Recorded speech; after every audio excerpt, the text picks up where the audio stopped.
Welcome to the Rock is George podcast. I'm your host, George Dionne, and this is episode 38.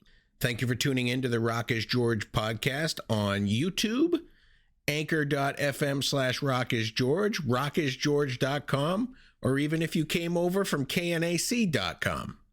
Today's episode is with the blues rock act Bonham-Bullick.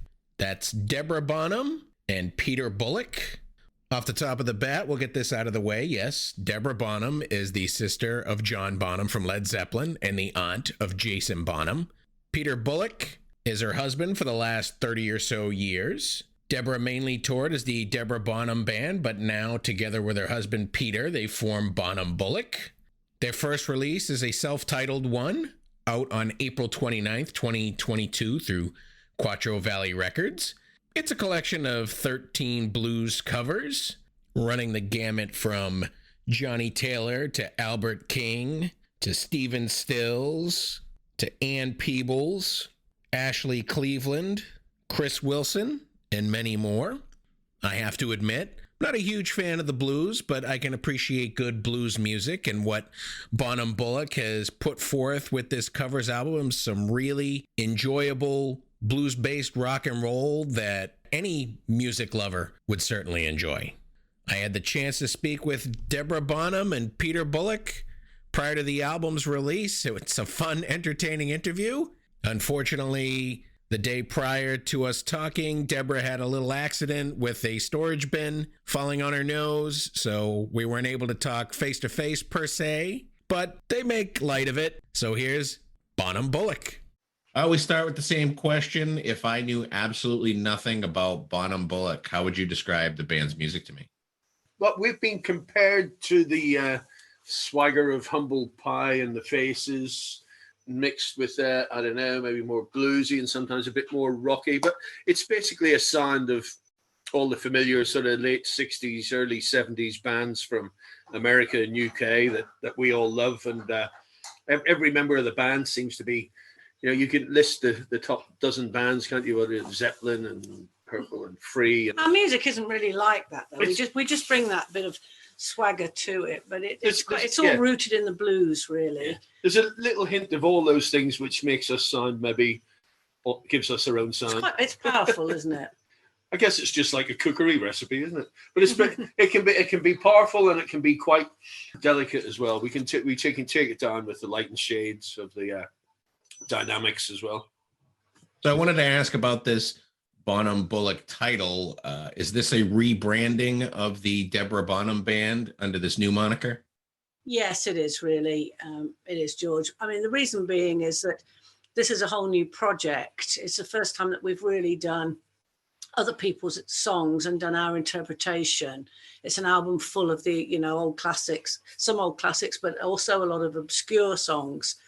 Because it is a new project and we've been a band for so long, I just really wanted to make it a band, a band thing and bring Pete into it. Lose a bit of the girl's name and give her more band. Yeah, I mean, there's always that sort of, anybody that comes and sees us and hears us knows that it has always been a full-on butt-kicking band, Now that we've got a new record deal with Quattro Valley Records, who have been amazingly supportive of what we wanted to do, I didn't want people just to think it's some girl, woman out there singing, strumming a guitar or something. I mean, it's a really powerful band, and Pete is one of the finest guitarists out there.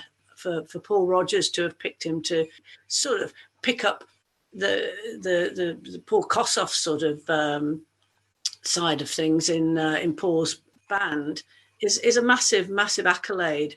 So I really wanted to just pick it up, and instead of it just being Deborah Bonham, I thought, we'll go for Bonham-Bullick, and because we're married and that's my official name anyway. I know it's a mouthful, but I like it. It's a mouthful, Bonham-Bullick, and I can see how it could go very wrong with some people saying some variations on the Bullick side of it, but there you go. Your new album comes out on April 29th. It's called Bonham-Bullick. It's a collection of blues covers released on Quattro Valley Records. Was this sort of born out of being locked down for the last couple of years? No, the idea of it came before that. Years and years ago, people were always saying to me, you know, you really should do a more blues specific album. And I just never felt ready for it because I was loving writing my own stuff. I was much younger, and I just kept thinking, no, you know what? You've really got to. And that was back in the 90s, wasn't it? And since then, she probably felt a lot more pain since then, and could probably genuinely. You just grow into, you know, your life goes on, and you know, to be able to do any justice to some of those great blues songs years ago, I just didn't think I could, you know, and I certainly didn't want to go in half-hearted. I was doing something else, you know, but the time sort of felt ready. The time felt like it's now, just before lockdown happened. And it's encouraged by a few people around us as well, wasn't it? So they're all sort of. Yeah. But we'd been out on this Paul Rodgers tour. As I say, he picked the band to back him on the Free Spirit tour in the UK, which was really him taking all of the songs of Free and going out there and playing them all in the UK. And it was a fantastic tour. And the band did it, Pete and the rest of the guys. And then I opened up the show. It was so good. He just said, well, you know, let's take it to America. So in 2018, we came out with Paul and Jeff Beck and Ann Wilson and did the Stars Align tour. And that's when we got to meet Quarto Valley boss, Bruce Quarto, and his label operations director, Mike Carden. And they saw us play and loved it. And that's how and they'd already recorded and filmed the Paul Rodgers Free Spirit concert at London's Royal Albert Hall. So they knew the band and Deborah opening up. So it seemed natural they'd put that out with Paul Rodgers. So they thought, oh, we'll put that. Can we do an album with you now? Yeah, we had a discussion, and they were so brilliant in that we talked about it with them and just said, well, maybe the time now is to do this joint project, this rooted in the blues type of project, and they loved that idea, and they've been brilliant in letting us, you know, orchestrate that and just provide the music to them, and they're doing the rest with it, you know. So in fact, they were initially just going to put our old albums out, and we sort of said, oh, we really fancy doing a new album, and they were right behind us with that and supported that. So that was kind of cool. And then, of course, that we got it all happening. We recorded it, and everything was going ahead for 2020. And of course, then the pandemic hit. So that sort of disrupted everything. And then we had to mix it virtually, I guess, at Peter Gabriel's studio in Bath with an amazing. It's called Real World Studios, yeah. And with an absolutely amazing engineer, Tim Oliver. And we were doing that backwards and forwards over the computer and telephone calls and, you know, and all of this.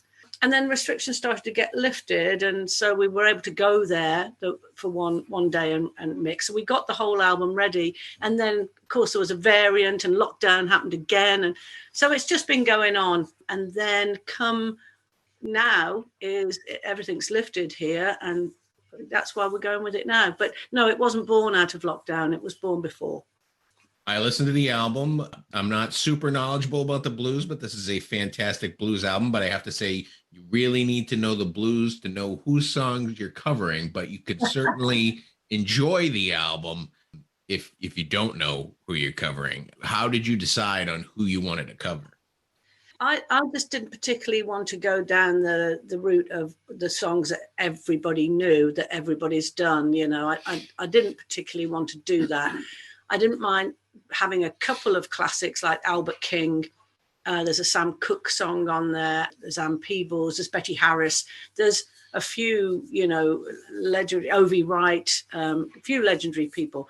But I also wanted to bring in something. It's very soul as well as blues. It is quite soul, but I wanted to bring in some contemporary as well. So Mark Lanigan, who sadly passed away a couple of weeks ago, he was a singer in a band called the Screaming Trees, which had a lot of success. And he's been working with people like John Paul Jones and things like that. But I just loved his album, and there was this song on there called Bleeding Muddy Water. And I just thought, we could that was on his blues funeral album. Yeah, it was really good.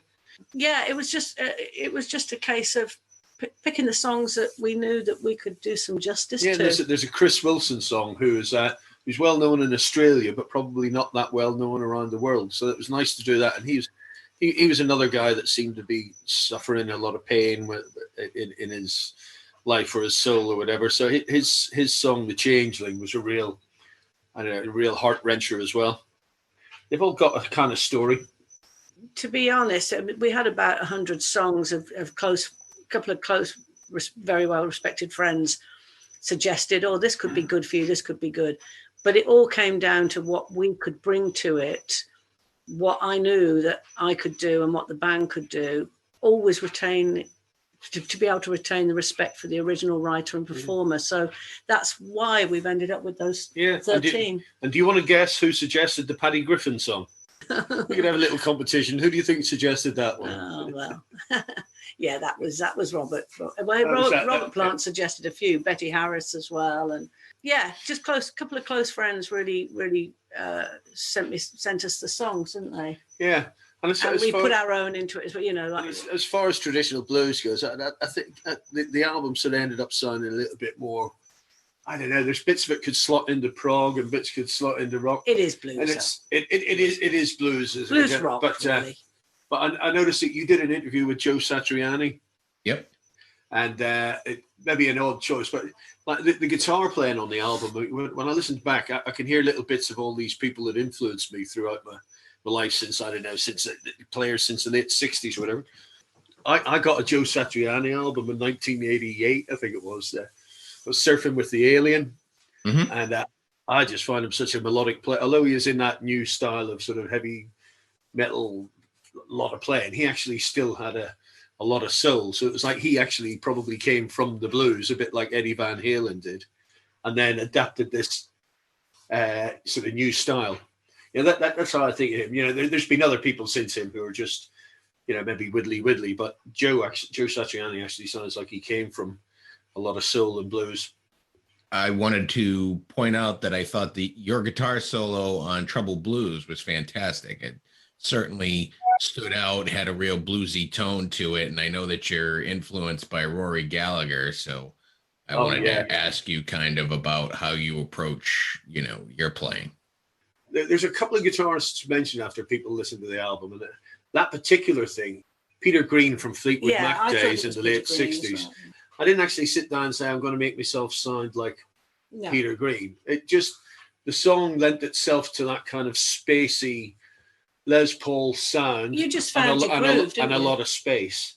And I give it a lot of space, and, subconsciously a lot of that stuff's in your head. Peter Green, Rory Gallagher, Paul Kossoff, Jimi Hendrix, even some of the faster ones, the Chuck Berry will be in there. Or it just comes out, and afterwards you listen back and you go, oh, I'll tell you, Dave Gilmour from Pink Floyd. I mean, some of his kind of influences are in there as well.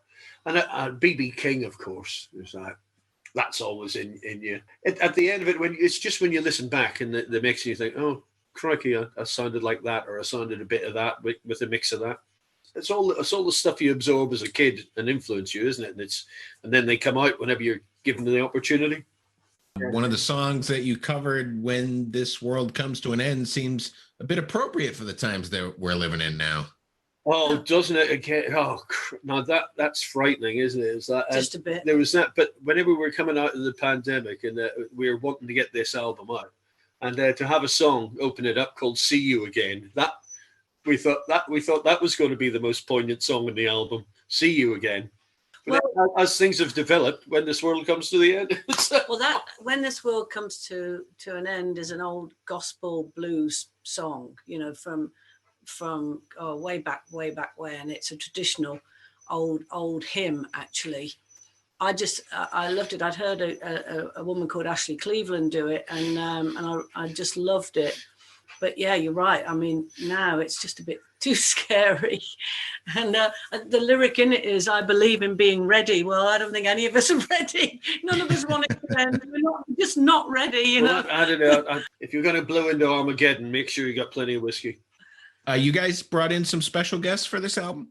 Yeah, but it was all quite organic. It wasn't, right, let's have these people on the album. It was really getting the tracks to a certain level and then going, I can really hear pedal steel here. So our friend, they're all friends that have been on the, that are the special guests, but our dear friend BJ Cole, who's played with Emmylou Harris, and even Humble Pie, he's just an amazing. He's been doing player. pedal steel since the early 70s with a lot of American country stars. Yeah, and rock he's one of stars the greatest.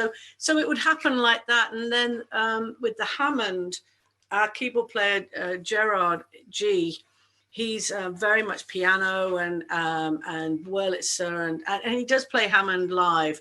But there was that, we wanted a big old proper Hammond sound. And someone that's a bit mad on Hammond. So we thought, there's a guy called Paul Brown. I don't know if you've heard of him. He plays with the Waterboys now, but he was with Ann Peebles and Bobby Rush. Yeah, no, he's an American guy out of Nashville. And again, he's such a close friend. So he guested on a couple of tracks, as did John Baggott, who was in Massive Attack and Portishead, and Robert Plant's Sensational Space Shifters and Strange Sensation. What John did was he brought some. I just could hear some loops, like on the first opening track, which was "See You Again." I just wanted it to have a little sort of loopy, sort of ethereal vibe. Yeah. So he brought all of that, and he also played some cracking Hammond as well. So it was just organic. We didn't sort of sit there and think, oh, let's get so and so. It was just we need this particular vibe on here. So who of our mates does that? Got John Hogg in there as well. Now, John Hogg has been in a band in America with Rich Robinson from the Black Crowes. They were called Magpie Salute. John Hogg is the singer with that band, and he's an old friend of ours from London. So we called him in. In fact, I've known John since he was about 12 years old. I used to have 15. God almighty. I used to have a bar band in London, and we played every Sunday lunchtime, and we let his kids band play opening up for us for a couple of years. So we go back that long. So he came in and did all the backing vocals with us and stuff, and give it a nice. So that's it's a really cool backing vocal sound on the album. So that's. I've also written songs with John, on a previous album, so I've known him a long time too, and we've always worked great together. We've got similar sounding voices, actually. They blend lovely together, so he was a perfect one to bring in. So yeah, it was just all quite organic the way that happened. And Marco Giovino on drums from Boston. He did our last album with us, and he's playing drums on about half the tracks on this album. He's on there. He was with like Robert Plant's Band of Joy at one point, and he does a lot of who else? Emmylou Harris, did Nora he do? Jones.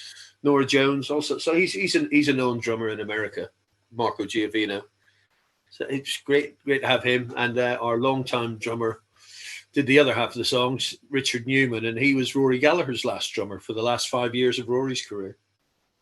You guys have been previewing this album live on the road, and I wanted to ask, when you returned to the road after being off the road for so long, were there any nerves that weren't there before? No. In fact, it was the opposite. We've got a newfound swagger. As if we didn't have enough before, we got a newfound one. I think we're just determination. I think it's called that. There was no shyness. It worked the total opposite way to what you suggested, George. Which we would have thought it would have happened that way, but no, it was quite the opposite. We went out there with vigor and determination and have it. That was right. Yeah. It was one of those. I think it's just because it's been, 18 months of not doing it. We've all just been desperate to get out and play. And then when we did, it was just, it was like coming out the starting traps like crazy. For me, it was like I'd been locked out of the all-you-can-eat chicken wing buffet for 3 hours. You mentioned that your drummer was in Rory Gallagher's band, and you guys recently played a show at Jerry McAvoy's Band of Friends for Rory Gallagher's 74th birthday celebration. How did that go? That was lovely, because with Jerry McAvoy's Band of Friends, Jerry had on drums a guy called Brendan O'Neill, and Brendan and Jerry were together with Rory I think all through the 80s. That was it. So, and previous to Brendan was a guy called Ted McKenna on drums, who you may know Ted McKenna from like Michael Schenker and Sensational Alex Harvey Band and people like that. Oh, yeah. Ted died about 5 years ago, so Brendan joined Band of Friends with Jerry McAvoy. Well, they're both lovely guys. So Ted was just one of life's most gorgeous people, and Brendy is as well. Yeah, they're really, really lovely people. And whenever we played with Ted, he would tell Debbie stories about how he met her brother John, and John would teach him, the spinning the sticks trick. Well, that's how that. Show us a few grooves on the drums and say, your brother taught me that. He's a great guy. It was really good, the concert with Jerry. I mean, we've known Jerry McAvoy for years, and of course he is a fellow countryman as Pete from Belfast in Northern Ireland. I've known Jerry since I was 13. I didn't know him then. I used to sneak into the Ulster Hall in Belfast to see Rory Gallagher. I'd sort of bunk the day off school and sneak in the back. And I'd sit with Rory in the dressing room changing strings, and then get to sit and watch the gig from the stage and stuff. So I had very, very fond memories of Rory Gallagher and Jerry McAvoy, and meeting him later in life and playing with him, it's been great as well. Those shows and him delivering the Rory Gallagher songs were great, and it was a bunch of old friends. It was lovely. I wanted to get you guys. It's sort of related, sort of not related, but I wanted to get your thoughts on if you've heard Beth Hart's new tribute to Led Zeppelin album. No, I haven't. No, I haven't heard that either. I've heard of it, but haven't given it a listen yet. Have you, George? Yeah, I don't really care for it. I'm not a big Beth Hart fan to begin with, but I mean, I was reading an article that she did, and she's not even a fan of Led Zeppelin. So I'm like, this makes no sense. I just think that's... Yeah, it's one of those where we've got to be careful on an answer on that, George. I just for somebody to do something and then go and say that they're not really a fan of that band is not the correct way to go about something. Yeah, what we did, we showed a hell of a lot of respect for the artists that we covered. I mean, how are you ever going to persuade anybody else that it's good if you're not convinced yourself and you don't like the band that you're covering? Did she really say that? She said she wasn't familiar. She didn't own a Led Zeppelin album, and she wasn't familiar with their work. It's not organic, and she's just doing it because for the cash. But I'm very saddened to hear that. For her to say something like that is that's a bit. It's sad, because if you're going to do covers, you've got to mean it. You've got to have a love for that song. You've got to have a love for the artist who originally did it and who originally wrote it, and you've got to do it in your own way, not a straight copy. I don't know if she's just done a straight copy or not, but you've got to bring your own soul and your own heart to it. I'm just a bit sort of flabbergasted by that, actually. But there you go. It takes all sorts, doesn't it? Deborah, have you faced any difficulties in the music business, being the sister of probably one of the most beloved rock drummers of all time? Yeah, for sure. I mean, in the early days, not so much now. I'd like to think I've proved my worth, that what I can do, and I've never tried to jump on the back of that. But certainly in the beginning, I mean, people's expectations of what I was going to be, what I was going to do. People wanted me to do Led Zeppelin. I mean, I think I've turned down more offers of doing a Led Zeppelin girl tribute, a Led Zeppelin covers album. I've turned that down more times than I want to think about, because it's that thing of, oh no, not that again. And yeah, it was difficult in the beginning, and to carve my own way through was hard. But I believed in what I was doing, and I just stuck at it. And now with this album, it's the first time I've really got to be in control of it, in charge of it. I did the production. I was able to work with our band because I know them better than anybody else.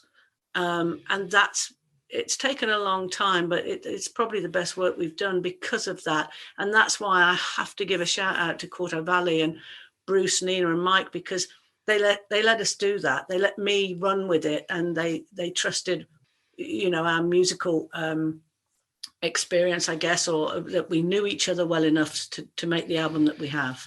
And there was what makes a lot of them great is the fact that there's a few things that we needed to spend a bit of extra money on or redo that, and instead of saying, "Oh, that'll do," and let it go, no, they didn't let it go. They were prepared to. The mixing really needed Tim Oliver. It did. Yeah, they were prepared to sort of Well, we didn't redo anything else. It was a mixing. Okay, but they were prepared to put up the money and say, "Go for it." We're not. I could say that until you're happy. Do you want me to tell them that we redid all your guitars and it's not you? Yes, we got. We got. I can't think of who we got. I can't think of naming another guitarist that end up insulting them. Anyway, yeah. So they were brilliant. So yeah, but it's taken a few years to get through it. But again, it's just sticking at what you believe in. I could have let it get me down, but I didn't. I mean, the only person that I needed to prove that I could do it was myself, and hold my brother's reputation in high esteem, and never try to disrespect that. So I've just carried on regardless, really. I know it's kind of early because we're still waiting for the covers album to come out, but you two are working on an originals album as well?